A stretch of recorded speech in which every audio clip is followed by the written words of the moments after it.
I'm going to talk to you today about the greatest piece of technology I think we all own, which is the mind. And I'm going to talk to you about emotions. I've got a really cool job. I used to do a proper job like many of you, but I've got a really cool job now. I get out of bed every morning and I inspire people and organisations to be the best they can be.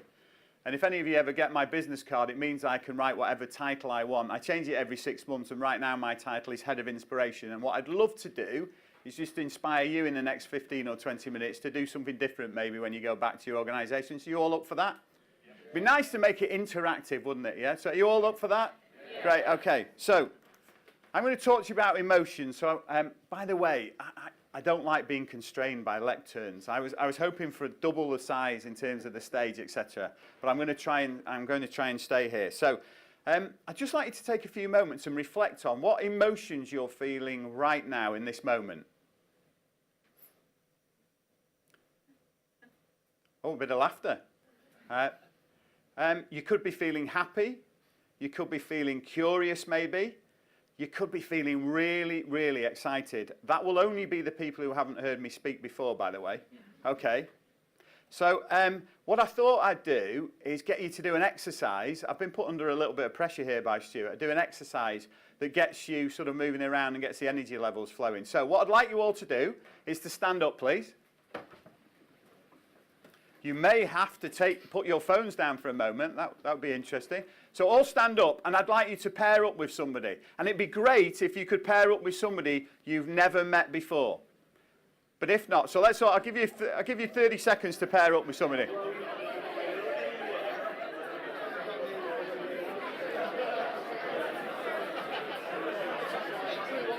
Okay. Right. If you pair up. Guys, right, if I can have, wow, look at the energy levels already. Right, guys. I've lost control of the room, but I will take it back. Okay, guys, if we can turn down the noise a little bit. Thank you very much. I'm already overwhelmed by the energy levels in the room. What I'd like you to do, and Ben, by way of example, if you come to me, please. Yeah, so I'd like you to turn to the person you're now paired with. And I'd like you to look them in the eye, please.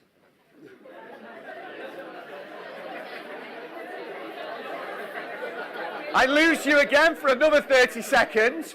And all I'd like you to do now for the next 30 seconds is say something incredibly positive to that person that you observe or feel. Go for it. You're awesome. I always think your energy levels are very high. You're one of my favourite clients.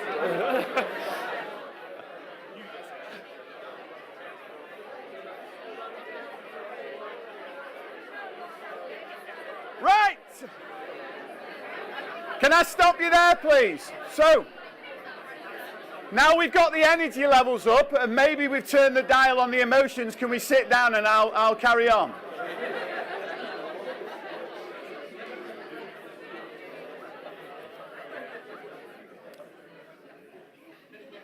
I tell you what, you didn't need much of an invitation, did you? Eh? I'll put it down to sugar and great coffee. Now, researchers say that there are 7 core emotions in amongst the thousands that we experience every day. Do you know what they are? Happiness, sadness, fear, anger, surprise, despair, and what's the final one? Disgust. Hopefully none of you are feeling that right now. Okay? So why am I talking to you today about emotions? Well, let me tell you why. I work as a performance coach, and it's my great privilege to work in many different types of organisations with many different teams, but at the heart of everything I do is emotions. And the real reason that emotions are at the heart of everything I do is this. 100% of our behaviour is influenced by emotions. 100%. So does it not make sense that if we want to be better at what we do in our personal lives and our organisations, that we have a better understanding of our emotions, are better able to manage them, and are able to understand them and manage them in others? Does that make sense?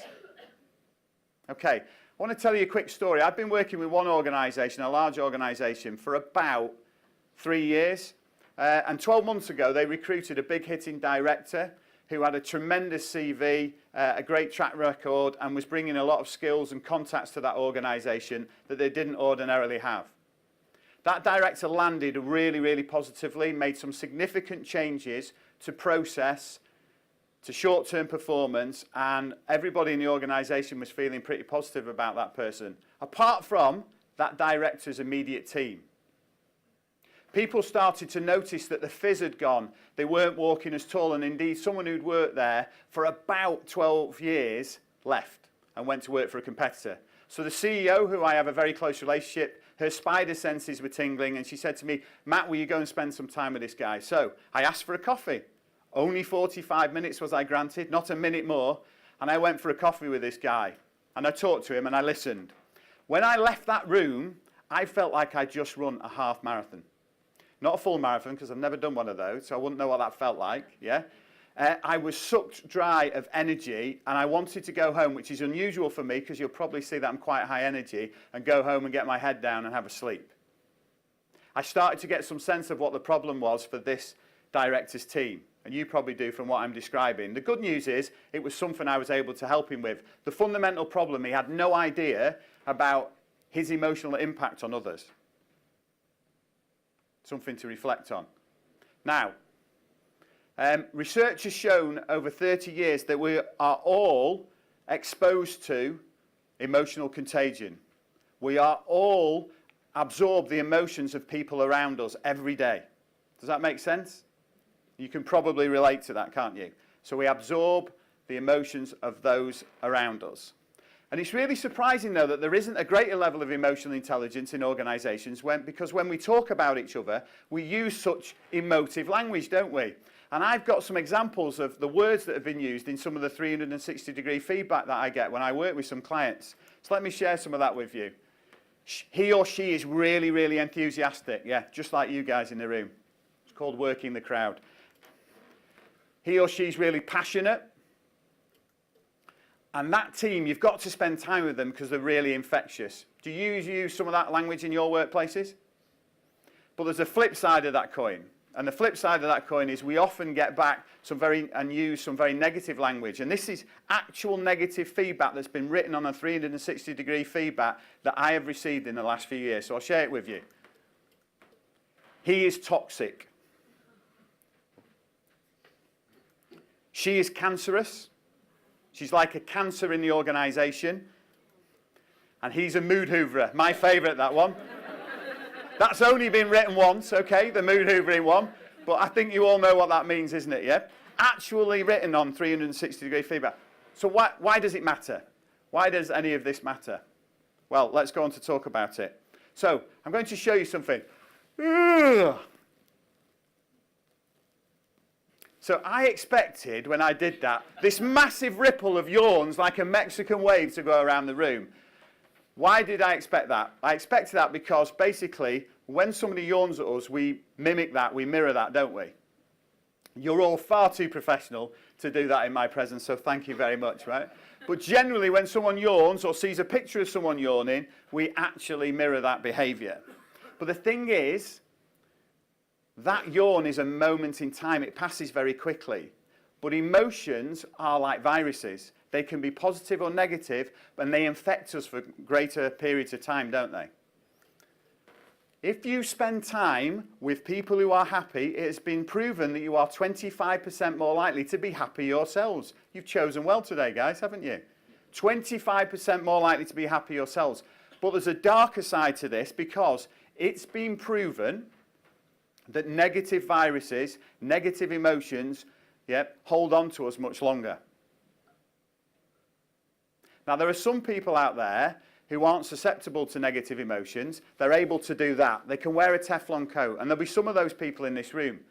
But in my experience and my practice, I will find that there are many, many more people who are very susceptible to those negative viruses, and I can see some nods in the room right now.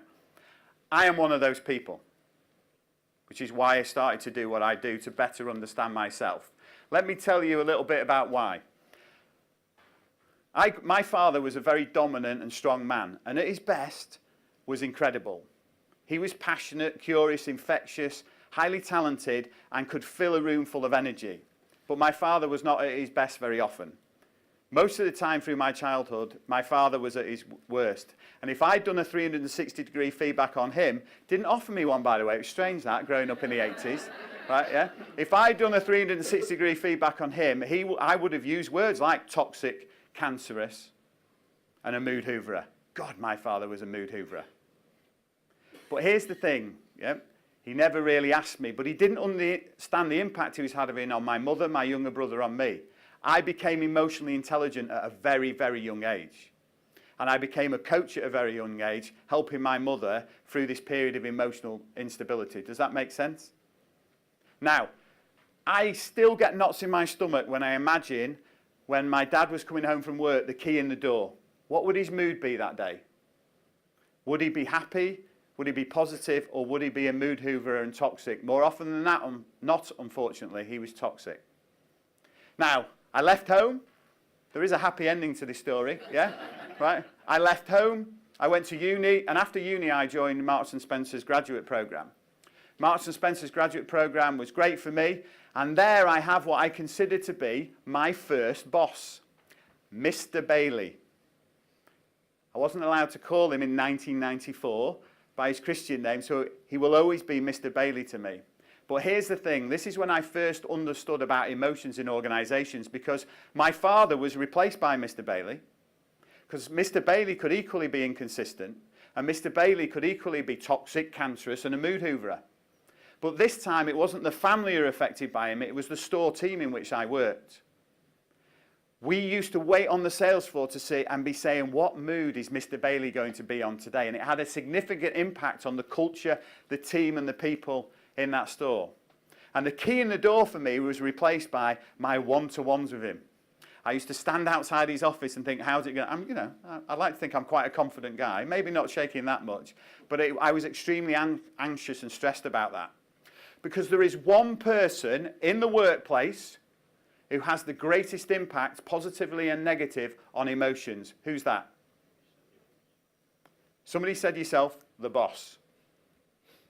Now, I have had the privilege of working for many, many great bosses and a few Mr. Baileys. Okay, so what we're going to do now, we're going to be a little bit interactive. I'm going to ask you this. Stand up if you're a great boss.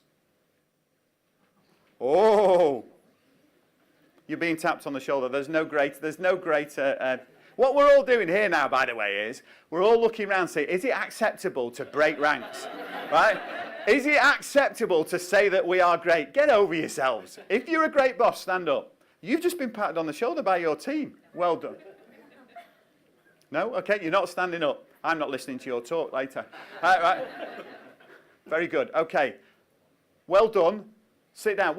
I'm not going to ask you what makes you great, but for me, what makes great bosses is the fact that they are able to lead themselves. They understand their own emotions and therefore able to manage them, and then they can connect with others. So, don't we all deserve a world where we have better bosses? So how's about I give you 3 tips to create a world where we have healthier workplaces. Now, there are some incredible brands in this room. I feel very humbled to be sharing the stage with them.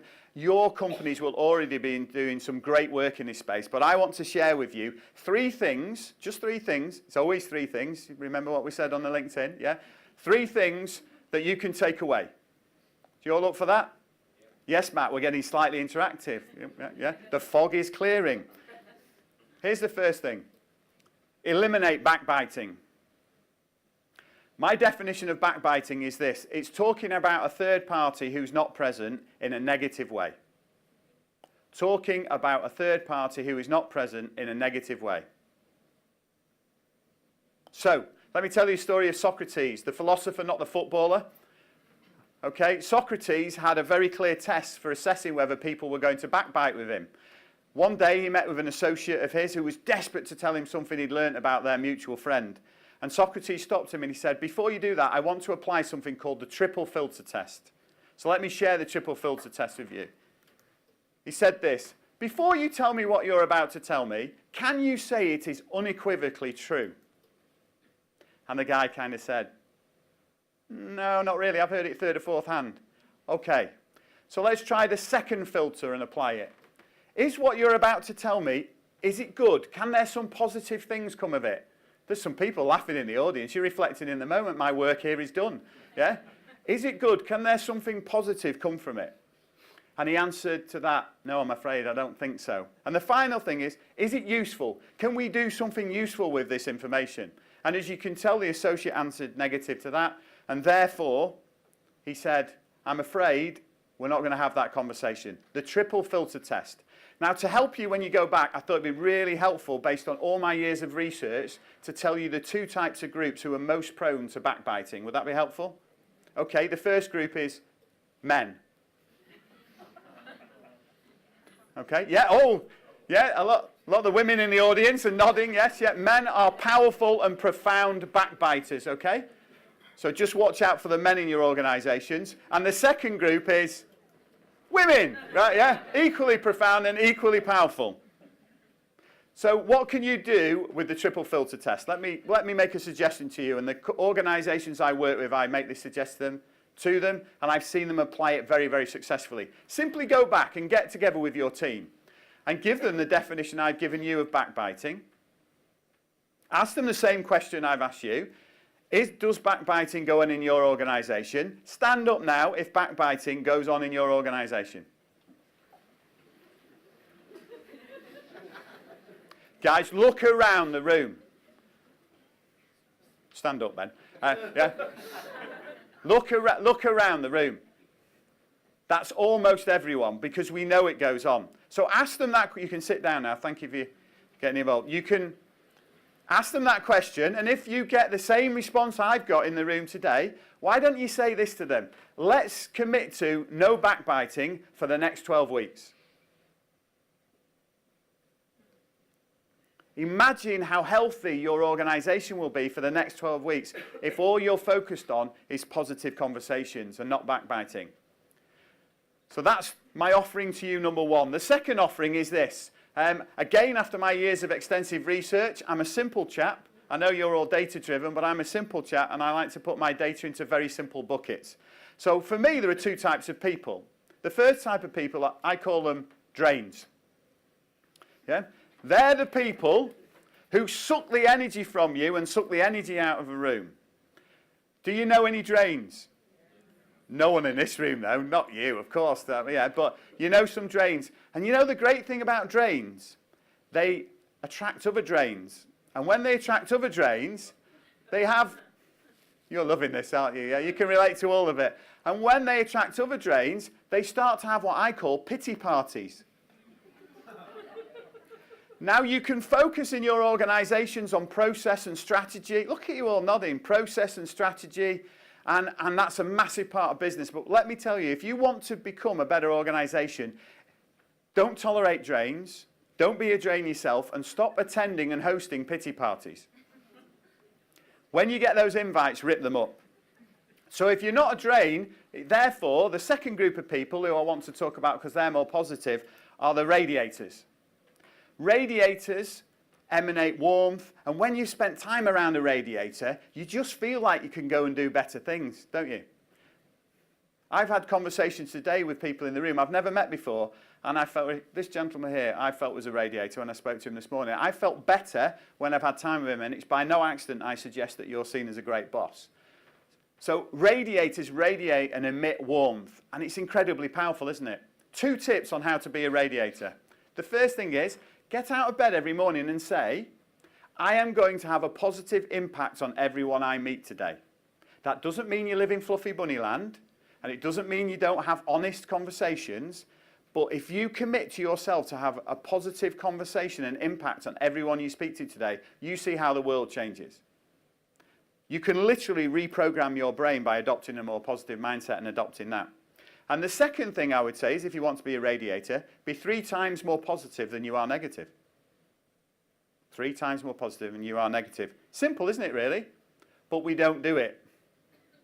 But be the change you seek. Don't go back and say, I think you're a drain. I'm a radiator. Right, yeah? Very dangerous, that. I tried that one with my wife, yeah? Never coach your partner. And the final thing I'd like to offer you is this. If you want to create healthy workplaces, get to know yourself. Spend time understanding yourself. Become your own best friend. I was talking to somebody earlier who's quite rightly talking about next year and some of the things he'd like to do differently.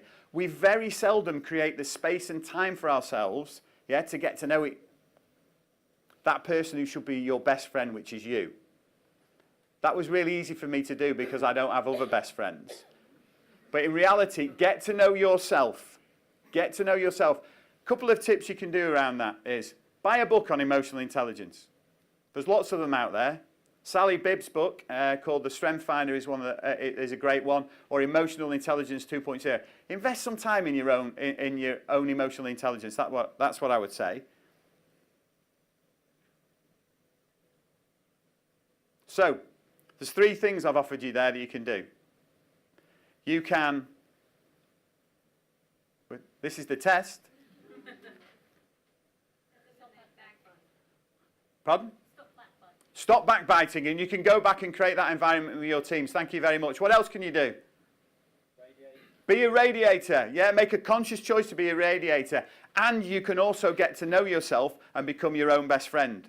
Because here's the thing, if you can't lead yourself, you'll never truly successfully lead others. And a real tip I'd say to you is, in your diary each week, if you struggle, if you bounce from meeting to meeting and get no thinking time and want to get to know yourself better, make an appointment with yourself. Put an appointment in your diary of 3 hours each week that you will never move, that's just an appointment with yourself. I do it. It's fascinating. It always goes well as well. Much better than the rest of the meetings I have. So, in summary, let me say this. I believe passionately, I am idealistic, but I'm also pragmatic because my job is to go work with people and organisations to deliver results. But with all of my experience doing a proper job and being a performance coach now, I believe there is a better way. I believe that we all deserve to have a boss who inspires us to be the best that we can be. Would you agree? And I believe that we all deserve to work for an organisation that inspires us to be the best that we can be. Because it's too late for my father, it's too late for Mr. Bailey, but it's all to play for us. Thank you.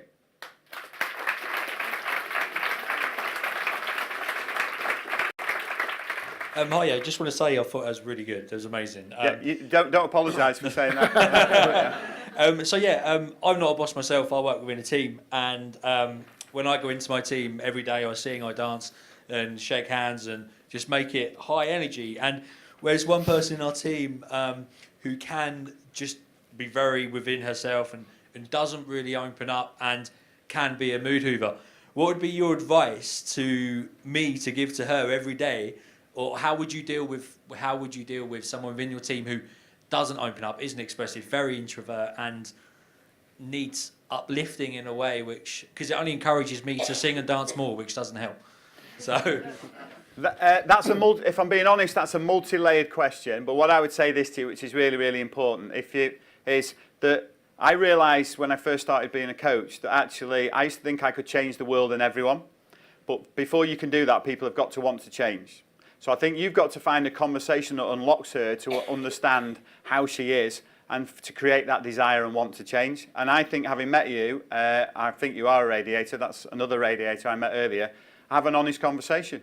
What do you do when you're feeling a bit shit? So you kind of wake up, you're very inspiring, but you must have shit days. What do you do to help those days? Okay, so I'll give you the example of today, shall I?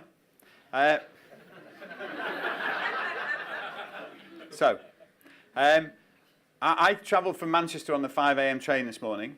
When I did a proper job, it was a train I got every day for a long, long time, and I felt like I was going back in the twilight zone. So I went to bed at 10:15 last night. I need about 6.5 hours sleep. Woke up at 11:15. I thought, what's going on here? And then at 12 o'clock, my 10-year-old daughter believed she'd been bitten by something in bed. Let me tell you, she hadn't been bitten by something in bed, but she believed she had. And she didn't go to sleep for the rest of the night, and she wanted a father. She wanted daddy. So I have had about an hour's sleep, okay? So when I got on that train in the twilight zone, in the dark, because you could be anywhere because you can't see anything, I guess what I did is I spent some time to visualise what I wanted today to look like. I imagined you all standing on your seats and giving me a standing ovation. So we still got time for that. And I talk to myself in a positive way, and it's not about not having, to use your phrase, shit days. It's about reframing your thinking. So I work very hard and have some techniques about reframing my thinking.